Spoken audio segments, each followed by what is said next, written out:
All right, guys, today we're going to talk about a super important technique in motocross called, obviously, jumping. So let's get into it. Now, I want you guys to select a jump that has got a face that is not steep. Super important that the jumps be an easygoing jump. And first, I want you guys to barely get off the ground, okay? Let's get started. The first time you do this, you'll realize, well, wow, man, I feel like I'm going to endo. In fact, you do endo. But if you're just basically taken off the ground, you're basically a few inches off the ground, you're going to endo, and so what? Look at what I'm doing right now. I'm coming off the jump, and I'm already leaning quite a bit forward.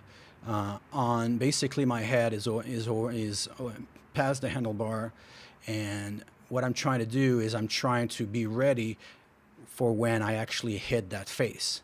Okay. Now you see what happens when I actually hit the face and I'm already forward on the bike.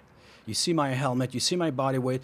If you notice that my entire body is in front of the foot peg.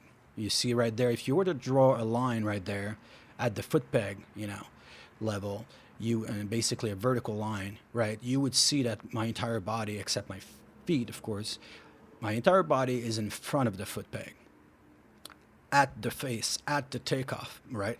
And so because that happens, because your body weight is in front of the foot peg on the takeoff, on the face, then when you do take off, your body will actually go with the bike in a forward motion, as opposed to kind of like, if you will, like kind of like following the bike. When you go to the local track and you see some older gentlemen on a bike, and I'm sure you guys know what I'm talking about, all have that same thing going on, is they take off on the jump, and their bodies being pushed backwards, and so they have this whole thing going on with the arms are stretched, and the back is crouched, and they think they've got so much hair, and they did, but it's just, it's almost like, oh boy, man, am I going to make this one? They don't have confidence in the air, because you can't.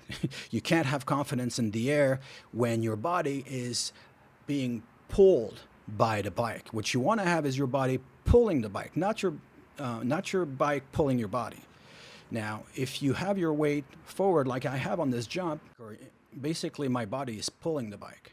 And if you have your body weight at the foot peg level or behind it, you can try it. You'll see that your body will be pulled by the bike. And when you do that, that's the best way to go sideways, and to just basically have no control in the air, and you're just hoping that everything's going to go well.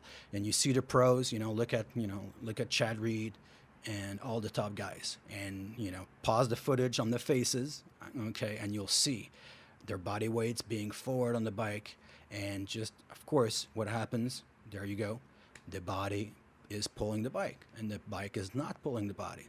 So you can see that I rode that jump, and the bike followed me. Even if the back end was to go sideways, for instance, if I was to scrub it or whatnot, it would be absolutely fine, because my body weight is pulling the bike and not the opposite. All right, I hope you guys had enjoyed this tutorial. We'll see you guys next time, and be safe and practice this one and on small steps. All right, take care.